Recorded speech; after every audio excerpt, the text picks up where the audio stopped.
The official topic is going to be Rosh Hashanah and renewal. Rosh Hashanah and renewal. And we're going to be investigating a verse in Tanakh, which is then treated by a medrash in Vayikra Rabbah, which is then treated by Rabbi Yitzchak Levi of Berdichev, who you might have learned about in your travels in Poland, otherwise known as the Kedushas Levi, who is of the third generation of Hasidic rabbis. Very, very important figure. So we'll speak a little bit about him as we start reading some of his stuff. But the first thing that we're going to do is look at a pasuk in Tehillim, Psalms, and then the Vayikra Rabbah, and then once we have a good understanding of the base text, then we'll jump to the Hasidic idea.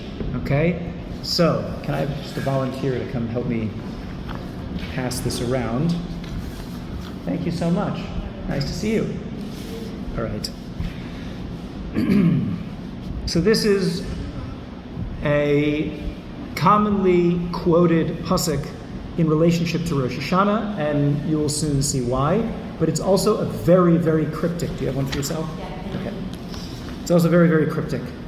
So, the pasuk says, Tiku b'chodesh shofar b'keseh layom chagenu. How many of you, do women say the Shir Shal Yom in Shacharis? Yeah. Yes. So this might be familiar to you because this is in one of the Shir Shal Yoms. Any of you sound familiar? What? Oh yeah, it's in plenty of things. It's Tehillim Pei Aleph. It's not in Shmona Esrei. You're thinking of Tekah b'shofar gadol l'cheirusenu. That's in Shmona Esrei. Tiku b'chodesh shofar b'keseh liyom chagenu. I mislabeled this. This is not in Tehillim 8. It's in Tehillim 81, I believe. If somebody has Sefaria on hand, you want to just double check that. I think it's Tehillim Pei Aleph, but in my source sheet it says Tehillim 8. Tiku b'chodesh shofar b'keseh liyom chagenu. Very difficult passage to translate. So I provided what I consider to be the clearest literal translation. In other words, if you look at some of the translations in, I don't know, Art Scroll or Koren or JPS or whatever the general translations are, they're always going to add new stuff in. But if we look at it purely without any filters on, it's going to read in a really weird way. Tiku means tekiah, blow, right? Sound, right? Make a sound. B'chodesh, in the month. Sound in the month. Shofar. So sound in the month, a shofar. B'keseh. Yeah, that's a hard word. So, to mechaseh means to cover over or to conceal. Okay, a kisoi is a covering. Mechaseh is to cover over something. Okay.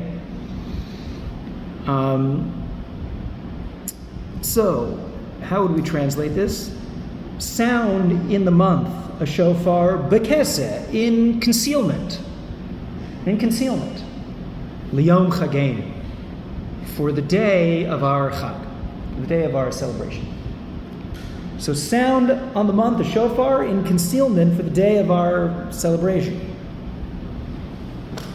Okay? Questions?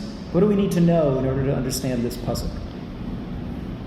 If you didn't know this was a class about Rosh Hashanah and you were just reading this pasuk for the first time, what would you want to know? All right, now we're back with a microphone. It should be better in this particularly echoey room. So, what do we need to know in order to understand this pasuk? Tiku b'chodesh shofar b'keseh liyom chagenu. Doesn't say when are we talking about? Sound a shofar in the month. What month are we talking about? What else? Well, we don't know. We don't know what you're talking about. We're just asking questions for now. What else? Why what's the day celebration? What is the Yom Chagenu, the day of our celebration? We've got lots of Chagim in the Torah. Which celebration are we talking about? Asking questions. We don't know. You know that there's a shofar that we sound on Rosh Hashanah. Okay, we know what a shofar is. We know what a shofar is. We have enough information. If you've read Tanakh, you know what a shofar is. What else? What else strikes you as odd about this pasuk? Okay, so I can think of two other things. Number one is, it's a little bit out of order. It's like you've cut up the words and then you've rearranged them. Tiku shofar, b'chodesh. Blow a shofar in the month. Okay, you don't know what the month is, but at least keep the blowing and the shofar together. Blow in the month a shofar. Very strange. That's another point I would make. And then the final point I would make is, what is bekese referring to? What concealment are we referring to? What does it mean to blow in the month of shofar in concealment? So these are the beginning of the questions of the Medrash. Vayikra Rabbah is going to ask these questions and provide a fascinating answer. So, Vayikra Rabbah says, Rebbe Barachia Pasach. Rebbe Barachia, when he was explaining, it's actually, if you want to look at Vayikra Rabbah, again, I didn't put the chapter in there. I'll have to look at it. I have to find where is it in Vayikra Rabbah? Okay, I'll have to find it. I can try to find it a little bit later. So it's actually in Parshas Emor, and for those of you who are familiar, Parshas Emor is one of the Parshas where we actually talk about the Chagim. And so when it's speaking about Rosh Hashanah, Rabbi Barachia starts by interpreting this pasuk. Tiku b'chodesh shofar. V'chi kol hachadashim einan chodesh. So hold on a second. We want to know, one of our questions was, which chodesh are referring to? So that's Rebbe Barachia's question, right? Are not all months a chodesh? Every month is a chodesh. So which month are we referring to? The chodesh of keseh, of covering, of concealing. Now hold on a second. That's not going to do much better. That doesn't give me much more information. Because at the beginning of every month, what does the moon look like? Nothing. It's concealed. It's covered. So on the month, you might think, okay, at the beginning of the month, you should blow a shofar. Which month? Oh, the month on which the moon is covered. That's every month. So we're no better off. Okay. Of our festive day, Liyom Chagenu. Okay. So how does that add something? It says, well, what is the day on which there is a Chag at the beginning of the month? In other words, when is there a Chag when the moon is covered? In fact, there's only one. Throughout the entire Jewish calendar, there is only one Chag on a Rosh Chodesh. And that is Rosh Hashanah. We've solved the puzzle. We've solved the puzzle. So it says, which is the month that is covered, has a festival, and its festival is on that day. That's in the month of Tishrei. Okay. But the Medrash is not satisfied by the solution to this puzzle. Why not? Because in the original table it was the month until and was together. Okay, so there's definitely a rearrangement, right, of words here. But there's something glaringly obvious that the Medrash is bothered by. Just tell me what you're talking about. Why this riddle wrapped in an enigma? The the month of the covering of the day of our celebration, just say, blow a shofar on Rosh Hashanah. Come on, it's not that hard. That's the question. Why are we making this so difficult, and why did the lights just turn off? Bekese, concealment. Lights new. That's the Medrash's question. Why did we have to explain this in such a roundabout way? It must be that there's a deeper message to be gleaned from this pasuk. Right? Anytime you could do something the easy way and instead the Torah does it the hard way, it's because the Torah is coding more information into the words that it would not have been able to include had it done it the easy way. He did, that's right, with Ruach HaKodesh. Sure. David did write Tehillim with Ruach HaKodesh. Why did he brought the shofar to Shreya? What's that? Why did the shofar to Shreya? It was for Rosh Hashanah. Yes, because it. Wait, I'm sorry. I just want to get your question. You're asking why don't we blow the shofar for the entire month? Oh, that okay. So the fact that we blow a shofar throughout all of Elul is a minhag. Okay, it's not a halacha. It's brought down in the Torah and lots of it's a very early minhag, and there is a source for the minhag, which is that. What was the most significant thing to happen on Rosh Chodesh Elul in history?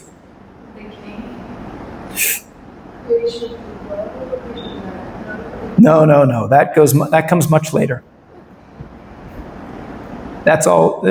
They say that that Rosh Hashanah celebrates is actually the sixth day of creation. That was the day that humans were judged for the first time, right? The first day that humans were created. That's Rosh Hashanah. And so 6 days earlier, which is the 25th of Elul, that's when the world was created, so to speak. No, there was something else that took place on the 1st of Elul.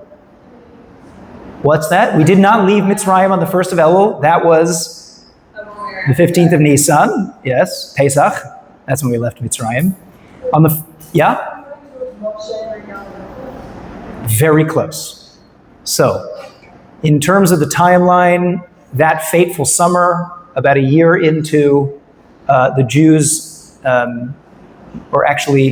within the first year of the Jewish people's sojourn in the desert, they leave in Nisan. They hear the Aseres Adibros in Sivan. The next day, Moshe goes up to the mountain for 40 days. And as he's coming back with the Luchos, on which day? Nope, not quite. 17th of Tammuz, that's 40 days later. He sees them worshiping the golden calf. He smashes the Luchos. Yes. He says, you've done a terrible thing. Let me try to go back up and petition Hashem to accept your forgiveness. He goes back up for 40 days. He comes back down. He says, okay, guys, Hashem says that he will forgive you. So now I've got to go back up for another 40 days to get the second set of Luchos. He goes back up the second time for the second set of Luchos on the 1st of Elul. And 40 days later, he brings back down the second set of Luchos, and that's the day of? Not quite. What's 40 days after Rosh Chodesh Elul? Yom Kippur, the day of forgiveness. That was the moment of forgiveness. When Moshe comes back with the second set of Luchos, that's the sign that Hashem has completely wiped the slate clean. He wants to start fresh. That's Yom Kippur. Beautiful, huh? How it works out that way. So Rosh Chodesh Elul was that time when Moshe said, okay, I'm going back up. You guys really need to be on your best behavior because this is the moment when Hashem is starting over with us. And so for that entire month, when Moshe wasn't around, we said, let's remind ourselves every day to stay on track. And that's why we blow the shofar throughout the month of Elul. Okay. The Medrash is bothered by the fact that we have no idea why it was so roundabout in its description of blowing a shofar on Rosh Hashanah. Why mention all these crazy things? So the Medrash says it must be encoding more information. Tiku b'chodesh shofar can mean one of two things. It can either mean blow in the month a shofar, or it can mean something else. It says that the month could mean a month, a chodesh, but it could also mean something else. What is a chodesh? How could you spell a different word with the same letters? Chadash, newness, be new, be new. Shofar. You remember we asked at the beginning, why doesn't it say tiku shofar b'chodesh, blow a shofar in the month? Because it's teaching you that you need to read the word slightly differently. Chodesh shofar. Chodesh shofar could mean a month of a shofar, or it could mean chadash shaper. Chadash means new, and shaper means, what does it mean, l'shaper? Close. That's sheker. Close. L'shaper. There's somebody in Tanakh who actually had a name based on these three letters, and it was based on something that she did. Hannah. No, based on these letters. Yeah. L'shaper. Oh, I'm speaking, of course, Shifra, about Shifra. I'm speaking about Shifra, L'shaper. And why was she called Shifra? Rashi tells us, because when Shifra and Pua were delivering the babies, they had two roles.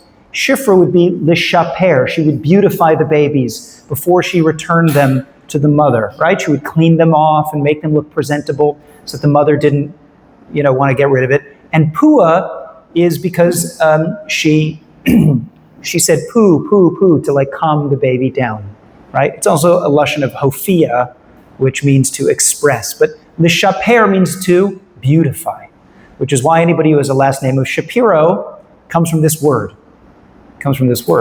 Meaning to beautify. Beautify. So in this month, you should do two things. Renew your actions and beautify your actions. That's what you have to do this month. You have to renew who you are, and you have to beautify who you are. And that's what the Medrash is teaching us. And that's why it said it in such a roundabout way. Now, it goes into other things. I cut off the Medrash here. There's some more profound ideas about this Medrash and why we call it Bekeseh, and there's an incredible amount that's written on this. But I want to focus on the relevant topic at hand. So, in this month where you blow the shofar, you also have to do something else. You have to renew yourself, and you have to beautify who you are. So for my 12-year-old daughter, that means she's got to get a new hair curler.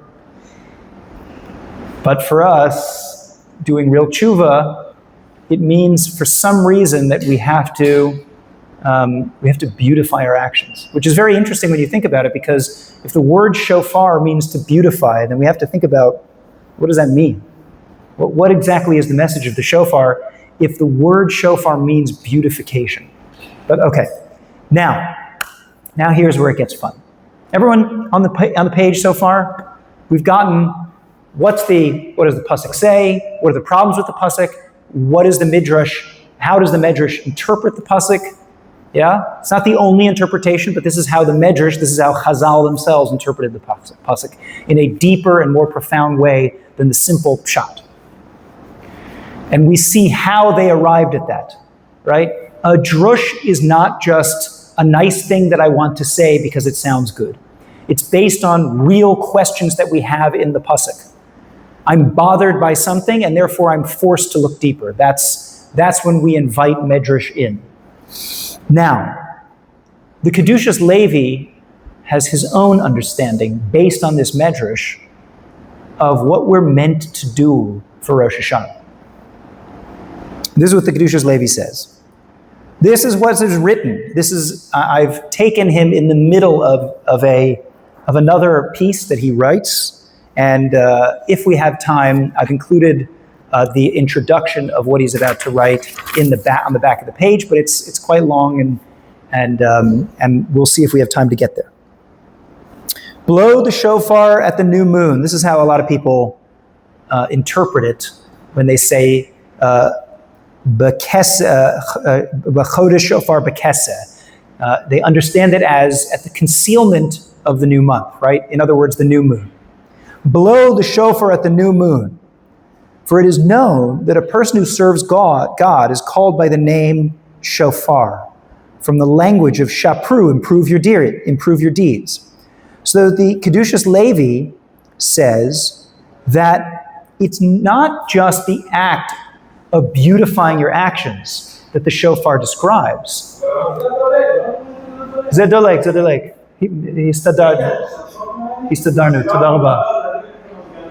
Toda raba. Okay.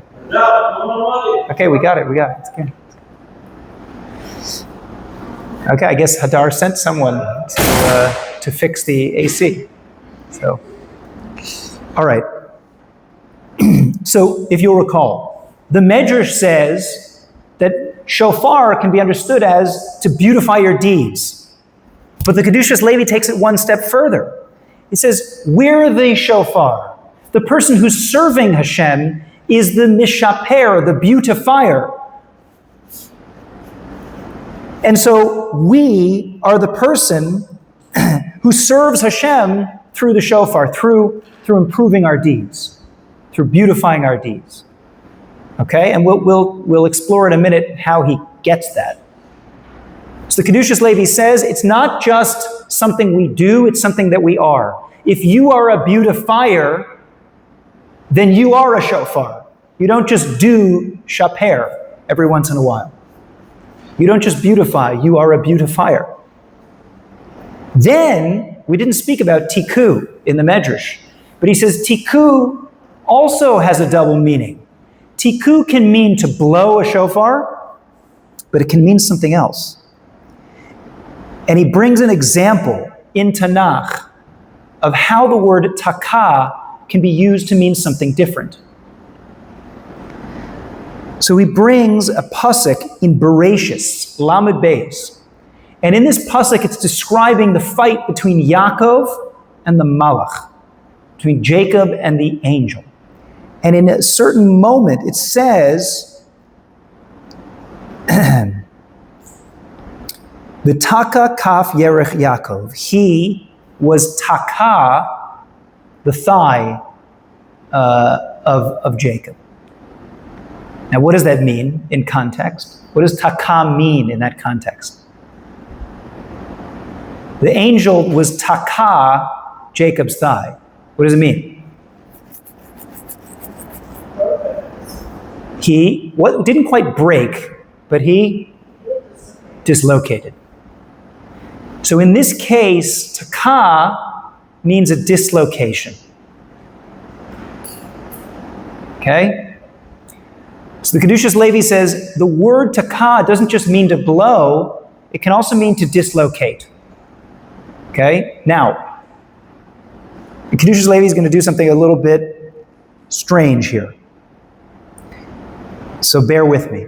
That is to say, this service that is called by the name shofar, that it should be takua, fixed in your heart always, should be new to you, as if you have not yet begun to serve God at all. Okay, so I'm just going to tell you what he says, and then we're going to double click because he just did something a little bit strange. The Kedushas Levi says that if you really want to read the depth of the pasuk, Taka b'chodesh shofar can mean blow on the month a shofar, but it can also mean taka, have rooted, deeply embedded in your heart. B'chodesh, b'chadash, a new type of shofar, service to God. A brand newness to your avoda. This is how the Kedushas Levi understands these three words. Okay, confused? Anyone? A little bit? Yeah, good. I would hope so, because the Kedushas Levi just did some fancy footwork there, and we have to retrace his steps to see what he just did. Okay? So let's go over it again really, really slowly. There's 3 words, and we need to figure out how he understands all 3 words. The Kedushas Levi, just like the Medrash, is bothered. Bothered by the fact that, why is he bothered? The words are all out of order. Tikah shofar b'chodesh, blow a shofar in the new moon. And if you really want to take the pasuk to task, blow a shofar on Rosh Hashanah, I really should have said. So why are we saying Tikah b'chodesh shofar? He says you have to interpret it in an entirely new way. Tikah can mean to blow, but Tikah can also mean something else. Now, what does the Kedushas Levi say Tikah means? Rooted. What else does he say that it means? Dislocate. I don't know about you, but it sounds like he uses the same word to mean 2 completely opposite things. In other words, to dislocate is the opposite of root and embed. So how did the Kedushas Levi do this? He just said, I'm going to give you an example of how we can learn the word Tikah differently. It's based on this pasuk in Bereshis where the angel dislocates Yaakov's thigh. So Tikah must mean dislocate, right? And in the next sentence he says, and that's what Tikah means. It means to embed or deeply root something. Yeah. Excuse me? What did you just do? You said one thing and then used it in exactly the opposite way. So we're going to have to figure out what he did there. So in Hebrew, what often happens is that you can have one word that means the thing and its opposite. So let me give you an example. Shoresh. What does it mean? Shoresh. Root. Very good. Shoresh means root. Lahashrish. What does that mean? To uproot. Okay? And many more examples. Kadosh. Holy. Kadesha. Prostitute. Yes. So you have several examples where a word can mean the thing and its opposite. Tikah can mean to deeply embed something. So when, for example, when you're camping and you take pegs and you hammer them into the ground, they're tekuim. They're deeply rooted into the ground. They're takua, into the ground. So the surface level explanation is that what the Kedushas Levi is doing is he's showing you that the word takah can have something to do with rooting, uprooting, embedding, dislocating. It's not just an aspect of blowing a shofar. It's an aspect of driving something in. Yeah? You get what I'm saying? Now, the deeper question would be, well, what does blowing a shofar have to do with deeply embedding something? Any thoughts? Meaning if the words are the same, the letters are the same, then the words have to be at least in some way related. That's something that we know is true about Lashon HaKodesh, about Hebrew, is that if you have 2 homonyms, 2 different words that are spelled exactly the same way, then they do have to have some sort of similar meaning. So I saw one suggestion, which is a tekiah means to deeply thrust air through the hole. And therefore, when something is embedded, takua, it's deeply thrust into the ground. So that's how you could explain that there's a similarity between those 2 words. Okay? Either way, what the Kedushas Levi is saying, step 1 of the puzzle of what is the deeper avoda of Rosh Hashanah, tikah means to have something that's really deeply rooted into your heart. Now, how do you do that? How do you deeply root avodas Hashem? We all want to serve the Creator. Does that have to do with the shofar? Of course it does. When you hear the shofar, it this app is so, like, not deafening, but loud. It's loud and it definitely jolts you, right? Yeah. But the question is, what is it supposed to jolt you to do? So he tells us. You're actually right. Tshuva, maybe, yeah, all these are good words. Yira Shemayim, tshuva, I like them. But how? He's telling us a practice, not just do tshuva. How? So he tells us, Tekah b'shofar. That remember, shofar for the Kedushas Levi is a key word for, what does he say? That's what the Medrash says. Improve. What does the Kedushas Levi say? What does Rabbi Levi Yitzchak Berdichev say? What? Well, no, that's Tekah. What's shofar? That's the Medrash. He quotes the Medrash, but he says,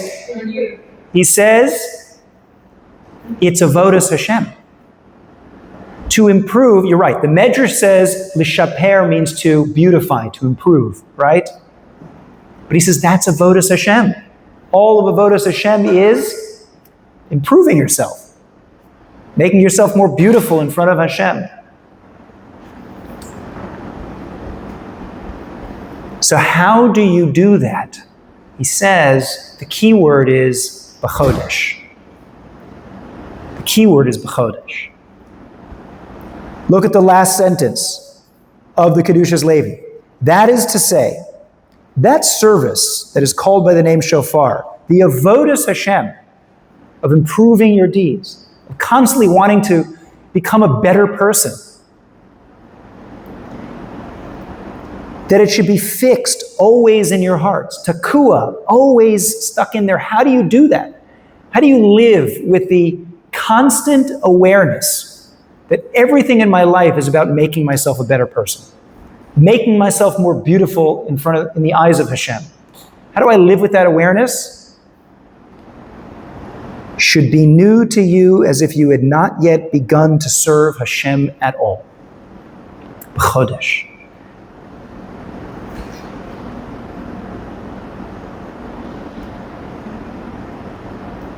He said it in about 5 lines, but this is a major, major principle in a practical technique. That's what the Hasidim did. They gave you techniques. Techniques in avodas Hashem. And this technique is what he calls chadash. To make it feel as if you had not even yet begun. Now, what on earth does that mean? What does it feel like when a person is beginning a journey and they haven't done anything yet? They feel like a total beginner. In my own mind, I think it does 2 things. What do you feel? You're starting out, you're learning a new instrument. You are going on a first date. You are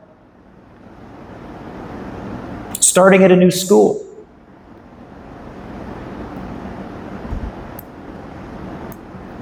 What do you feel?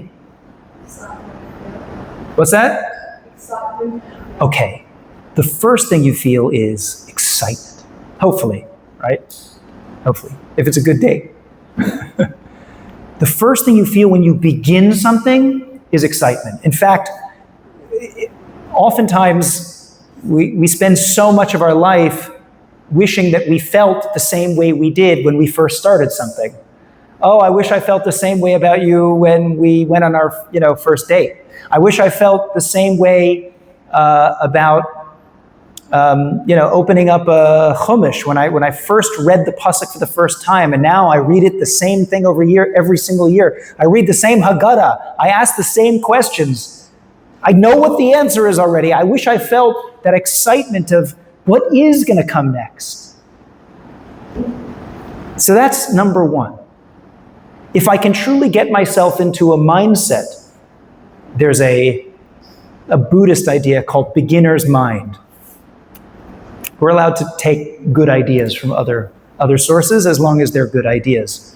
The Rambam says as much in his introduction to I think is Shmona Prakim. He says, I'll take truth from wherever there's truth.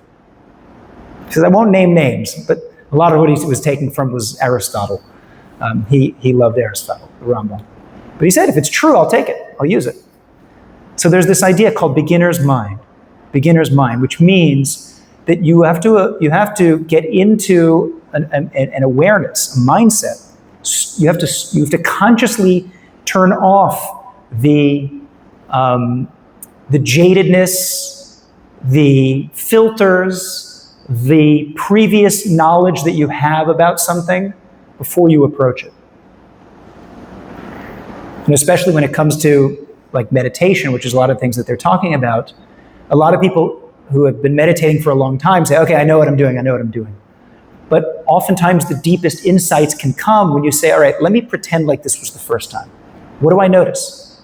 What would I have missed because I already knew what I was doing? Oh, I've seen this painting 100 times. I know what it is. No. Pretend like it's the first time you've looked at the painting. You know, our eyes, our minds actually are very good. They're very good at creating shortcuts because all beings are actually evolved to save energy, right? Energy is scarce. Energy is a resource. When you're out there in the wild and you don't have Trader Joe's, you guys are not from America, okay? You don't have a Woolies down the street or a Hypermart, right? And you know that your calorie intake for the day is not guaranteed. So the human brain takes up a lot of energy. You know how sometimes you look at your phone and it tells you which apps are using the most energy? Yeah, your brain uses a lot of energy. So as a space saver, as an energy saver, your brain will often use shortcuts. Right now, you are absorbing millions and millions of bits of information every time you look in a new direction, right? Every single pixel that's on that floor, right? That's millions of gigabytes of information that your eyes are taking in. So instead of processing all of that, it says, okay, I'm just going to kind of create a low resolution visual of what that floor looks like, and then I'll skip over it. Which is why you can have lots of really interesting psychological experiments. The most famous one was the gorilla experiment. Anyone heard of this? They asked a lot of people to watch a taped video of a basketball game. You've heard this before, right? And they say, I want you to count the number of times that each team passes the ball. So your brain is really fixated on one thing, counting the number of times that people pass the ball. Halfway through the video, a guy in a gorilla costume walks into the middle of the frame, like you can't miss it, beats his chest, and then walks off. Half the people watching the video didn't see the gorilla.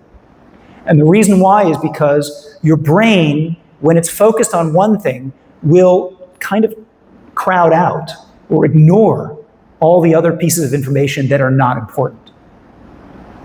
And the reason why is because you've been trained, you've been primed to think about one thing. The one thing that's important is, how many passes are they going to make? But a beginner's mind would say, I'm coming with no biases. I'm coming with no preconceived notions. I've said the same Shmona Esrei every day for the last 10, 15 years of my life. But what if I were to just stop and look at the words again? What might I notice that I hadn't noticed every other time? Because I was so focused on, oh, of course, this is what the words mean, that I didn't stop to say, well, wait a minute, well, what does this mean? What am I saying here? Re'eh v'anyenu v'riva rivenu. God, see our afflictions and fight our fights. Let me ask you a question. What does it matter if God sees what's going on? Does that help me in any way? I'm still in the middle of Galus. That's the bracha of Goel Yisrael. I'm asking Hashem to take me out of this horrible situation. Imagine you see me being beat up by a bully, and you see your mom walking past me like, Mom, help! And she looks at you and she's like, I can see you're in a lot of pain. You're like, I don't want you to just stand there and watch me and empathize. I want you to help me. Okay. How many of you have said those words 5,000 times? You never thought about what does Re'eva Anyenu actually mean? What does it actually mean? What are we saying? This is what it means to be Chadash. To have the excitement of saying everything is new. This is one of the things that changes when you have a child, because your child literally is looking at everything new for the first time. You're walking down the street, you have to get them to the doctor's office. They're stopping every 5 seconds. Wow, a flower. Look at that tree. Oh, there's clouds in the sky. And you're like, I know, but we have to get to the doctor's office. That's how a child sees the world. And if only we could pause for a moment and actually choose to see the world that way, how much would that transform your life? How much more appreciation would you have for everything if everything was brand new all the time? Now, practically speaking, we can't do that because you would never do anything. You'd never get anywhere. But we have to train ourselves, especially when it comes to Avodas Hashem, to take ourselves off of autopilot, to stop the brain from automatically interpreting everything that's coming in and saying, oh, I know what to do here, and I know what to do here, and I know what to do here. That's what it means to be Chadash, as if you had never done anything at all. That's the first thing that happens when you look at the world completely new, when you start your avoda as if you had never started before. But there's something else that happens. What else happens?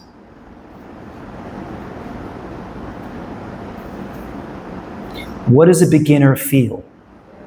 What? Fear. Little bit of fear. What else?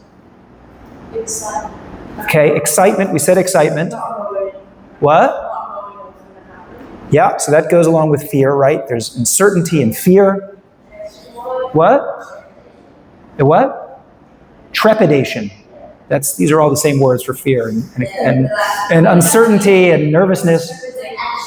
Trepidation means you're a little bit hesitant and fearful of what's going to happen. What? Humility. Good. When a person's starting Avodas Hashem, imagine I tell you, guys, I know you've been from for years, and you've already been in SEM for like months, but I'm telling you, you are nowhere close to where you need to be. You're not even on page 1 of Avodas Hashem. You're not even on page 1. Wait. Just imagine I said that to you. What do you feel in that moment? It's daunting, it's intimidating.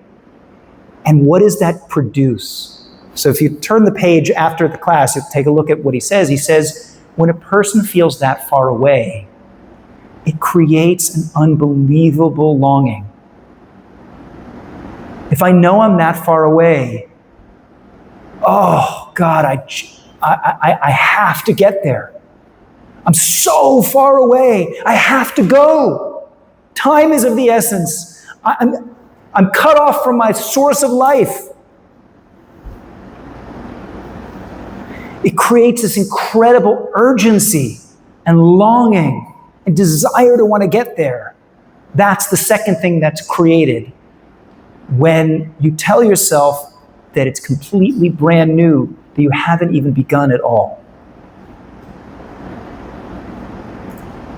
There is a technique to switching off all of the biases and all of the filters and all of the habituations that your brain has built up over the years of how you're supposed to do Judaism, how you're supposed to do lishaper, to fix yourself up, to start yourself up, to do something better, to be a better person, to be a better Jew.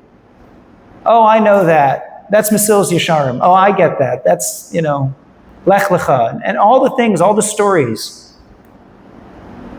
It takes a little bit of effort to stop and say, what if I didn't know anything and I started for the first time and I were looking at a siddur on Rosh Hashanah, or I were looking at a chumash, or I were looking at halacha, and I would say, well, what's step 1? What's step 1? It would generate the excitement. It would generate the humility. It would remove a lot of the blockages and filters that would allow me to maybe catch something new. And perhaps most importantly, it would generate the desire and the longing to want to get started already. Because I'm not even there yet. I haven't even begun. This is what the Kedushas Levi is suggesting. Tiku b'chodesh shofar. How do you plant so deeply in your hearts? Is if you start b'chodesh, b'chadash, to be mishaper your deeds. That's what he's saying. In a few short words, he's giving you an unbelievable mafteach, an incredible key to learning what it is. And maybe, to your point, what the shofar is doing is jolting you out of your habits. Saying, just start over. What if you hadn't even begun? What if you didn't know what the floor looked like? What if you were looking out for everything and you noticed the gorilla in the room? What would you do differently?